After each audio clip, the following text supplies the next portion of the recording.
Luca Nation, welcome back. Another episode of Lucas Tigers and Browns, and we're gearing up for a show at Chantilly. So hopefully we'll see a lot excited, of you guys man. there. I know you are. Get to talk to some of your favorite athletes of all time. I hope. That'll be pretty sweet. Mariano? You have to take a step back and think about that. It really doesn't matter who. Like, that list is amazing. If I can talk to anybody on that list who's signing autographs, it's pretty cool. Like, it's a cool thing, right? We're talking sports cards. We get to talk to some of the guys who are on the cards. I enjoy that. That's pretty cool. Cool Mariano's your guy. Are you going to bring one of the Bowman cards? I'd love to talk to Mariano. No, I don't know what I'll bring. I'll have to go look. I have to go look through the stuff and see what I have. Don Mattingly would be cool. That would be a cool one for me, just because, I grew up a Yankee fan when it wasn't that easy to be a Yankee fan. Kind of like today, where it's not that easy to be a Yankee fan because the Astros. Game 2 is the most important. Joe Torre always says that. Dude, history doesn't repeat itself. It rhymes. And sometimes we quote each other, which is amazing. I love it. I'm glad that sunk in. And it's even more important in this series. Why? Because game 2 is in Houston. If the Yankees happen to take it, it's a split in Houston. And we have our ace in game 3. Cole is not an ace. That's our ace. He's been fantastic in the playoffs here. He really has. He led the American League in strikeouts this year, I think, again. It's funny how the narrative is spun that way about, like, who's a choker and who's a good pitcher. Verlander's the GOAT. Did you see that pitch? That's Verlander's first postseason win since 2019? We had COVID. He's a garbage. No, dude, we played them in 19. We played them in 20. We played them in 2022. I mean, like, he's been crap recently in the playoffs. He's a great pitcher. That was erroneous. No, take a look. Verlander is not. It's funny how this stuff. Verlander is not, at least not recently. He has not been, like the most fantastic pitcher. And I'll throw another one out there, right? Those who write the books create history. I mean, yeah, those who have the gold make the rules. I mean, this is what they say. That's the golden rule. So think about this. Take this last start with Max Scherzer out, right? Because he just had a bad start for the Mets against San Diego. Before that, Max Scherzer, I say that name. What do you think? He's a big game pitcher, right? He won for the Nationals, right? He won a World Series. He's the guy you go to. Garbage playoff stats. Take a look at his stats. It's funny how it works. They won that series, the Nationals, in spite of him. Strasburg had great starts and won the MVP that year. So it's fun stuff, man. It's fun stuff. I don't want to talk about baseball, but you could see that I'm dying inside as you're talking about. Well, today is an interesting day because I don't know how many times this has happened. Maybe less than 30 ever. Once a year. It's like October 20th. All 4 major sports have a game today.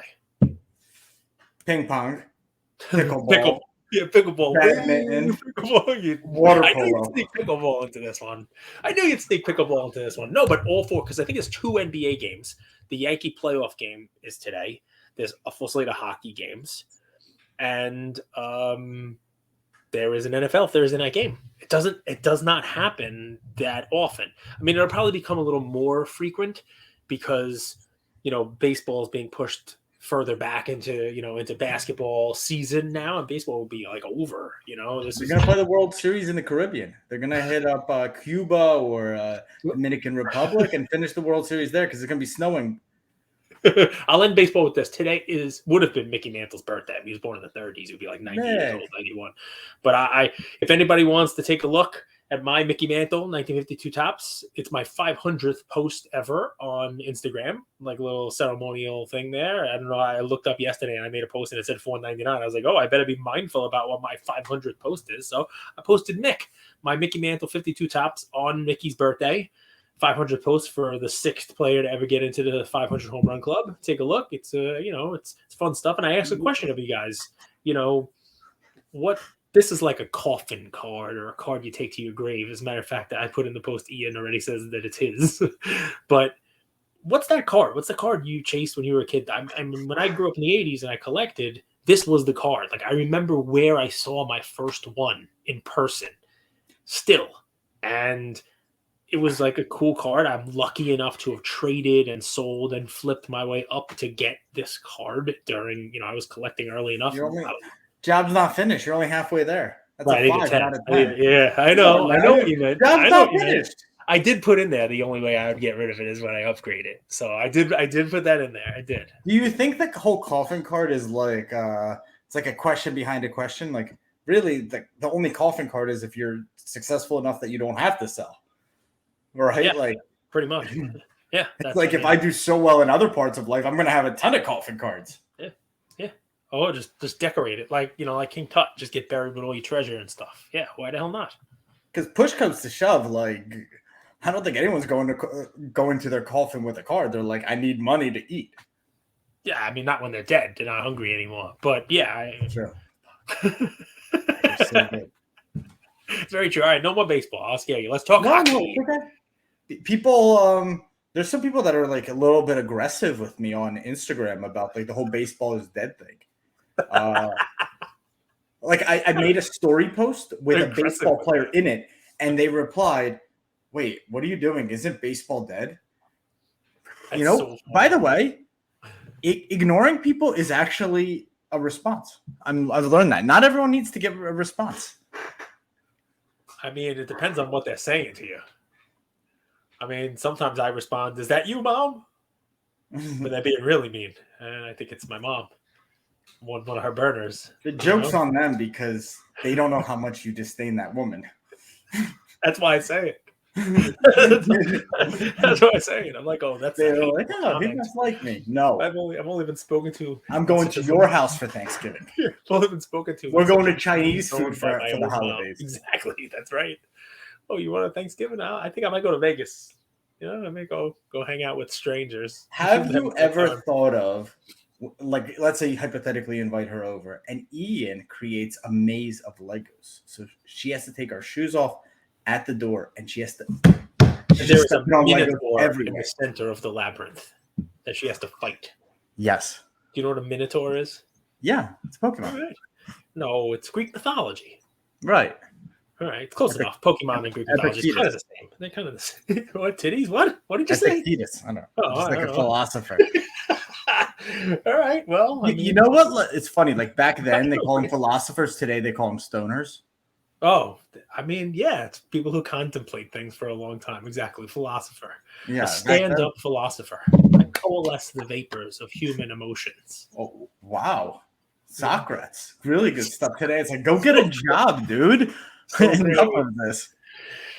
Yeah, I mean, listen. And now Uber Eats is going to deliver weed. Forget about it. Forget about that.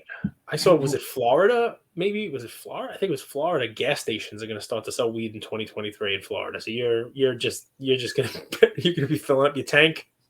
I got to tell you, man, Florida does it right. It's the wild east out here because they sell other shit already from gas stations. So this is just vertical integration for them. This is easy stuff. I mean, this is like, hey, you're already giving us the hard stuff. Let's go. We need just some for the everyday folk now. Right. Might as well, right? It's like, hey, we know this place could sell national treasures. You might as well just get some Chronicles. Let's get some Chronicles going here. Easy. So what's good, man? What's Chronicles, get it? I gotta tell you, I'm in a stage right now where I'm much more 2 ears and one mouth, more listening, learning than even like I come on and we obviously have a responsibility. We made a commitment to do a show every day. So I do want to bring my best, but I've never been through a cycle, an economic period like this. So a lot of it is like, hey, I'm learning what's going on. What's this person saying? What's that person saying? So I'm actually watching a lot more content. Stacking slabs. Really Instagram's such a weird beast, man, because people are out there, but we also know the algorithm only shows 10, 20, 30%, right? Mm-hmm. Yep, and this is why reposting and sharing your friends' content is so important. I knew Stacking Slabs. We've had Stacking Slabs on. He's had us on. Mm-hmm. But I haven't seen his content on our feed for a while until he did that, the journey of a collector in 7 stages. Now, is it all right? Is it all wrong? Who knows? Everyone could look at that and have different opinions. But I thought that was really cool to kind of just take what you have in here and verbalize it. And I wouldn't have seen that if it wasn't for other people screenshotting and sharing stories. And I think you guys, the audience out there, I hope you guys realize the responsibility or maybe the opportunity you guys have by just going that little bit of an extra inch, commenting, sharing, subscribing, screenshotting, doing a post being like, these people do it well. It's actually it's our currency in today's day and age. It's this attention. It's this friend tells a friend tells a friend. So I hope you guys keep doing that. I've been seeing a lot of people resharing content and stuff like that. So it's the audience has a big opportunity. They really do. So one of my favorite things is when somebody makes a post and it's like, these are my favorite content providers, and we somehow crack the top 10. It really is like, you wouldn't think like, all right, we got 20,000 people listening and watching over a week, but I actually pay a lot of attention to that. I'd ask them to go one step further, because content creators, it takes time to do this. I would appreciate if they would say, these are my favorite and this is what I like. Or, hey, this is an episode and here are a few things that they've done. And hey, here's a Stacking Slabs episode where he talks about this. And here's a crossover from 2020 that Chris and Josh did that might apply today. Go that extra mile, because obviously, like, marketing companies have multi-million-dollar payrolls.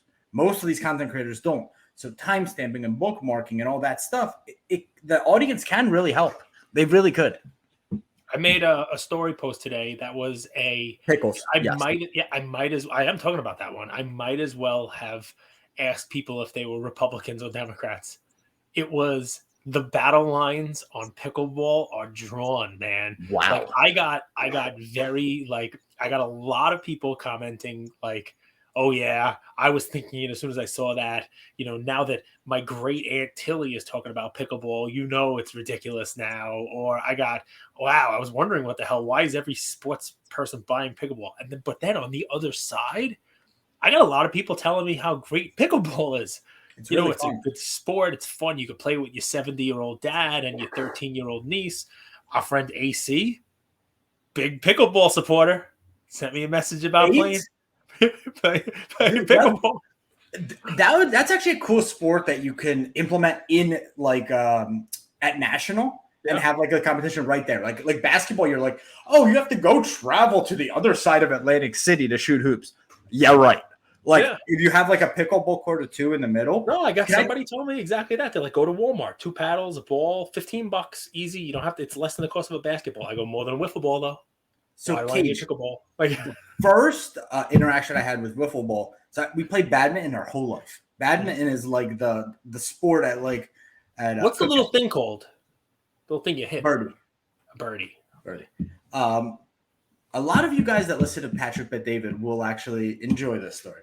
So when I moved here to Florida, let me even backpedal. When I was in Vail and we were having those behind the scenes conversations of like joining a network, coming under someone's umbrella, et cetera, PBD, Valuetainment, was looking for talent, right? And we reached out. We're like, hey, you love cards. We'd be a perfect fit. I'm moving to Boca.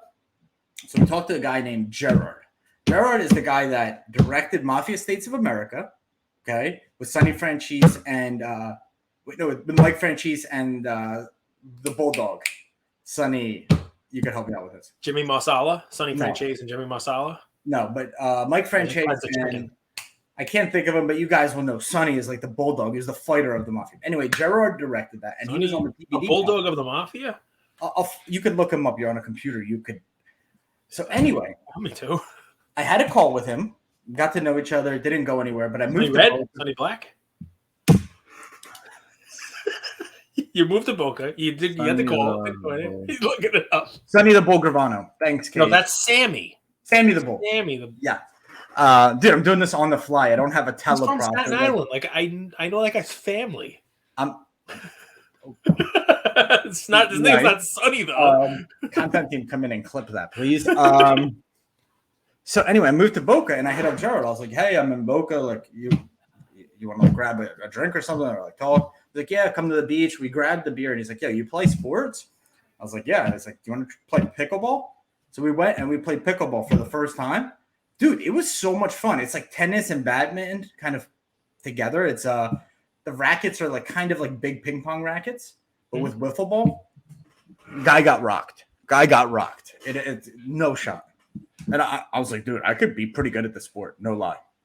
That was my. It's like tennis for old people. Yeah, it's shifty. Like it's. I don't. My most common refrain to the people who were defending pickleball was they're like, "It's an easy sport. What's your favorite sport?" I told them napping. Well, there's true. Like, so I'll give you an example. There's this whole generation of college athletes that are after college. They're like, think about the evolution. Like maybe 50, 40 years ago, you'd go to high school and like half of the people go to college. You're leaving college, like half the fucking world is a college athlete at this sport because they have so many different sports. Mm-hmm. All of those people want to play sport, but like I don't know if you've ever seen like football after college, like when people are out of shape, it's just ACL tears. Soccer after college is just chaos. It's just people who want to be and are way too competitive and way too physical for their good. But then you have sports like pickleball where it's like you could kind of play that at any age competitively, still compete and like, hey, I beat you, I'm better than you, but without all of that like injuries, headaches, all that other stuff. So is it like because it's outdoors you could play it? Like what's wrong with racquetball, squash? Like, you know, there are courts. I mean, they had their time. Squash, like Drexel was really good at squash. Drexel hosted like the squash like tournament in like 2010 when I was there. Right, but what's the appeal of pickleball? You could play it outside. You can't play racquetball outside. I think they're all the same. I think they're all the same appeal. All right, okay. Pickle, it's just weird. This is gaining steam, and maybe badminton didn't gain steam, but it's the same. Like it's easy to play. Yeah, this has pickles. That has shuttlecocks. Yeah, like it's the shuttlecocks when it's windy, it's harder to play, but like and easy. I don't mean like the sport's easy itself. I think it's just easy to set up. Like you have a net, you go do it just about anywhere. All right, listen, works for me. But that's one of my posts, my pickleball post. Getting a lot of great feedback from Black Jaded Wolf. Thank you, Black Jaded Wolf, making life easy. It's a great episode. People want another one, and you will get another one. Every time she comes on, she brings it. Like she does, man. She's someone who's never feels like she's a burden, in my opinion, but she's just like always knowledge. I don't know how she stays in this game as a dealer week in and week out. Like, I'd be interested to hear, like, do dealers fry out? Like, is it, like, do they ever take 2, 3, 4 weeks off? Like, how can they, right? Yeah. I mean, she's always making moves too, right? I mean, that's got to be tiring. I mean, it's what you're saying. I'll ask next time. What do you do to unwind? She's gonna be like, I search dollar boxes. You know, like what are you doing there? All right, cool. But she's gonna be at Chantilly with us, so maybe we'll catch up there, and you know, maybe we'll actually be a witness to some fun deals or something like that we could talk about on our next episode of Black Jaded Wolf Uncaged. Check that out, and also check out the most recent couple episodes of Cajun Cardboard. I mean, real great stuff as we lead into the NBA season. I mean, top 10 dunker lists. I mean, all kinds of great stuff. It is real fun content. So take a listen if you haven't yet, guys. All under the Luca Nation Network umbrella. So, sports. Did I do okay there? You did amazing. Okay. I have a question. Shoot. Are breakers worried? Yeah, that's why they're all doing sports betting picks. Traditionally, sports breakers are now doing sports betting, and they're now doing Pokemon. Yeah, wait till the great wax crash of late 2022, early 2023 happens. You breakers are going to be here where we are. You can't thrive when we struggle. That's what the hobby wants. No, I mean, listen, you know, there's been a lot of pre-ordering of stuff. There's been a lot of pre-ordering of boxes, people buying, you know, allocations from other people buying in the secondary, and what you're noticing stuff that didn't happen for the last 2 to 3 years is that people who are pre-ordering these things a day or two after release day, they're below what people were pre-ordering them at. The secondary used to be crazy. It used to be like use the Fleer Metal Upper Deck as an example. I mean, I'm pretty sure direct to dealer was like $100 and something, $200 a box, literally $250 maybe, you know, and people were breaking it for $1,100, $1,200, $1,300 a box. That's greed, but it's the norm for what we had here in the hobby, especially a product like that people were waiting for and all that stuff, right? And I remember somebody, RBI, like somebody was breaking it at like $750 a box on release day or the second day, and everybody was like, he's breaking too cheap. How's he breaking it so cheap? Like, how are we going to make profit on this? Well, we all know kind of what it was at. And now I think the boxes are like $400, maybe even less, right? So people are seeing that. People are watching that. And when I say people, I'm saying it from both sides of the equation. The more important one of the consumer. People are watching that and saying, why would I break something for $1,300 when it's going to be $400 a box a week or two later, right? Why would I ever do that? And that's happening on more and more products. But the manufacturers are also not stopping churning out garbage like Elite, whatever, first off the line Spectra coming out this week. I mean, there's just crap upon crap. And Panini's Dutch auctions, I don't think anything sells out now on their site for more than the actual bottom that they're going to let it go to. I saw one first off the line. I forget what the hell it's called because I don't even care. I would never open it. You don't like Elite Thunderous? No, it's not even Elite.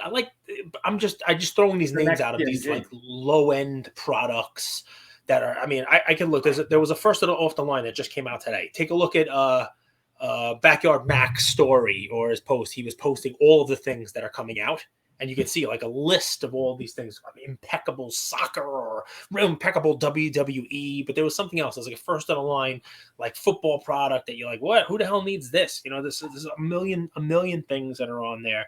And what you're gonna notice is that every week there's a dozen new releases, maybe more, and people don't want them. People definitely don't want them at the prices that are being paid for it. And on the other side, some of these breakers who don't have direct allocation or are buying these products from other people, they're buying it thinking that they're going to be able to sell it for double, triple of what the direct price is, and you can't because there's no more demand for that. So it's going to be a squeeze, man. It's going to be an interesting thing to watch what happens with the breakers. You guys better get skinny. You better squeeze through those red. What is it? The Red Rocks in the Grand Canyons. This is Red Rocks. This is the edge. This is the time to go cash in your chips and go travel, ladies and gentlemen. I highly recommend Tulum. If you guys ever go to Tulum, I know some people, Bali as well. Hawaii is an amazing place. Suns got their revenge against the Mavs. Is that really revenge? Winning like a this regular is how season game? How the cookie crumbles. How the turntables turn. 1 Game 7, where the Mavs go and play the Warriors instead of the Suns. The Suns free fall into 8 innings, doesn't want to be there, etc. If 1 game, 2 quarters go different, I think the Suns present a very difficult matchup to last year's Warriors. And it is revenge, even though they did not look good at all. And they benched Chris Paul. Dallas was up like 20 points at half. I mean, I looked at that score at halftime. They were up like 62 to 40 something, 62 to 40, something like that. And I'm like, all right, that's over. I'm like, this game, I didn't even go back. And then I saw your post today, and it's like they got their revenge. I'm like, what the hell happened? What? Dame Lee. Damian Lee, yeah. So Steph Curry. Dame Lee is married to Steph Curry's sister, so by transitive property, he's a winner. Dame Lee is a winner, actually, by the way. And he got buckets at the end of the game. All right. I mean, that's how you do it. You hit the game winner, and you win the game. So, I mean, a lot of basketball, not a lot of basketball tonight. We, as a card talk, station, news network, whatever we're going to call it, we have to talk for a second about Zion. Look good. I mean, 25 points is like low nowadays. He made Simmons look like his baby back bitch. And I loved every second of every minute. Do you know what he has? And I've said this a couple times, and I watched it in the game last night. I watched some of it. He has the quickest second bounce. He has a quick first step. It's the second bounce. It's when he shoots. He goes up, and you would think, okay, there's people on the ground. Mm-hmm. His miss, those people should be able to jump. He somehow gets to the ground and back up to get his own rebound faster than the guys who are already on. It's the weirdest thing, but he's got this like second bounce. It really is an amazing thing to watch. He missed a layup, boom, and he's back up faster than anybody else. I don't know how he does it, but he does. It's the stuff that you don't see unless you watch the games. There's no stat like quickness of double bounce. Right? Yeah, but he does. He has it though. I don't care. It's nuts. They did a sports science on Jordan. I'm not comparing Jordan to Zion, but like, does Jordan hang in the air longer than other athletes? And if you watch him, you're like, he floats, right? How do you explain that, right? Like, it's only when you play you feel it. So I agree. And he's not that tall. Like, I think Ben Simmons is taller, Durant is taller, but he does out-rebound people. He does out-rebound people with that quick second bounce. The second bounce is crazy. A couple little, like, they're not going to mean anything, but two games that surprised me. I mean, the Spurs, I guess, are tanking for Wembanyama.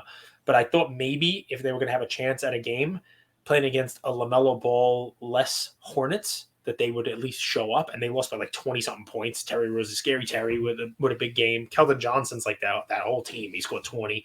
So that one surprised me a little bit. Also, the Jazz came out with a little bit of a win there. You know what I mean? And I was expecting the Jazz to basically go 0-82. You know, that's the NBA. Yeah. Colin Sexton's good. Lauri Markkanen's very good. Colin Sexton is gritty, man. He's as tough as they come. I remember one game he came in and he like tapped the Kyrie on the before the game on the shin. And he's like, "You're gonna have a long game today, fella," and he put up 42 on him. But I think we have rosy colored eyeglasses when it comes to Michael Porter Jr. And we do this all the time. They look bad too. Yeah, they look real bad. So I said it was like, how are they going to integrate Murray and MPJ? And we just assumed they that look lost. Michael Porter Jr. played well in the bubble, but they look just as lost in the bubble. Yeah, the spacing is off. With three of them out there, the spacing's off. It's weird. And we said it, and it's like you can't just snap your fingers. Like Jokic was playing a completely different role, and there's going to be work to be done. The other one, we don't give plays, but I mentioned this guy when we were talking about like what you're looking for in the NBA and stuff like that. And last night he did not do anything to dissuade me from thinking of him as a buy low option. Cam Reddish. I mean, Cam Reddish last night outscored quickly. He outscored Barrett. He outscored D-Rose. He outscored like all of them combined. Right? He had a great game, and he looks like, and you were the first one. I mean, I'm jumping on the bandwagon. When he was traded, you're like, this guy, he's, new change of scenery, the whole 9 yards. He's going to have a chance. He's out of Atlanta where they had like 6 of him. And you would think, though, the Knicks are a logjam too. They got a bunch of people, but I've always said this. RJ Barrett does not look like that guy. I know they re-signed him, right? Deal. Yeah, he looks a little slow. He's always looked that way, but he just doesn't. He doesn't look motivated. You know what I mean? And Reddish looks like he's got a chip on his shoulder, and he had a good game last night. They didn't win. They put in the overtime. They pushed them last night. The reason Cam Reddish played was because Quentin Grimes was injured. Well, like it's ludicrous when they traded Kevin Knox for Cam Reddish, who's he's 22 years old, same draft class as Zion and RJ. You have an athletic, tall, long, like that is what the NBA is. It's point guards that could shoot now, Curry, and these athletic two-way swing guards that could do a lot of stuff.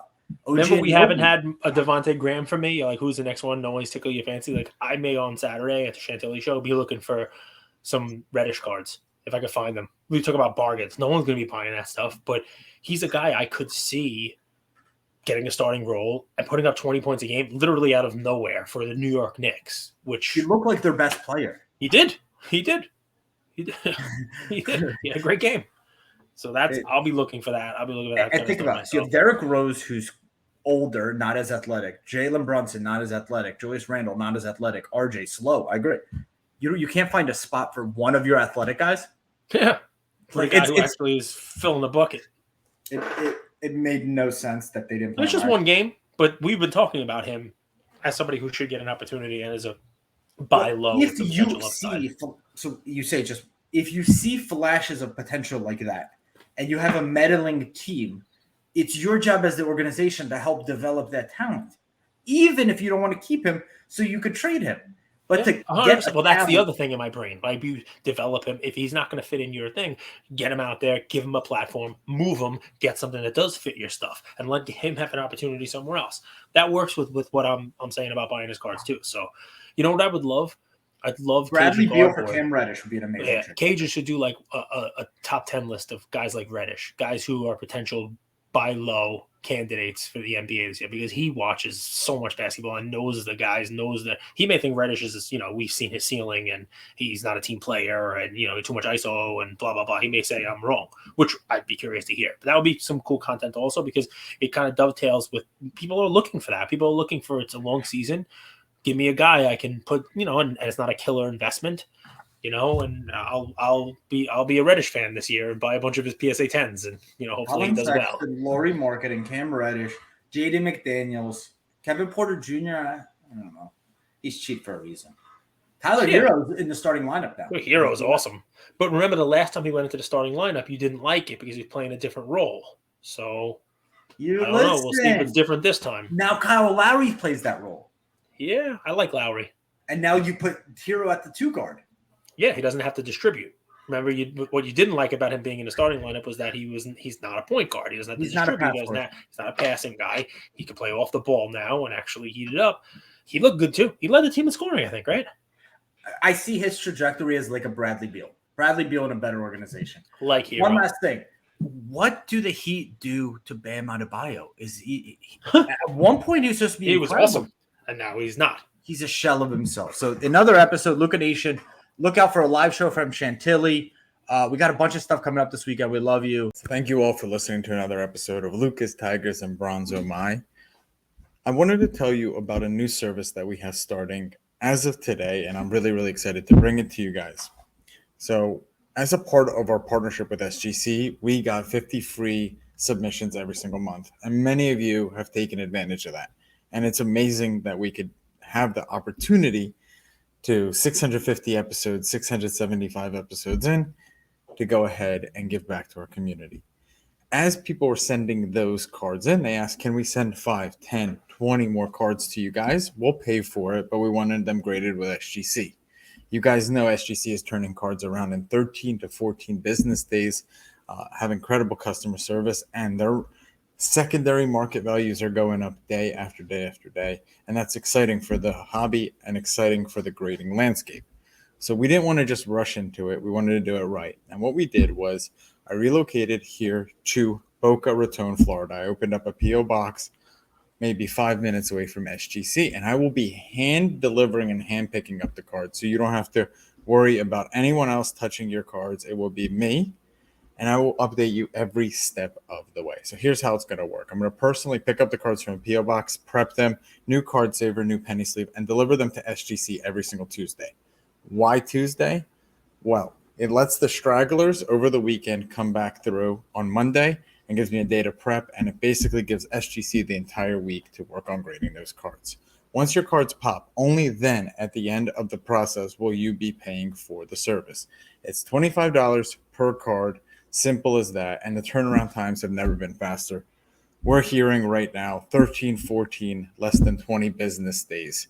So there it is. 9170 Glades Road, number 135 is the P.O. Box in Boca Raton, Florida, 33434. 9170 Glades Road, number 135, Boca Raton, Florida, 33434. Of course, you could shoot me an email or shoot me a text anytime, and I'm always available. Many of you already have my email. It's iamandrewgoldberg@gmail.com. or my cell phone number, 215-519-9154. Reach out with any questions. I could walk you through the process. I've hopped on the call with quite a few of you, and I'm happy to do that. Love you, Luca Nation.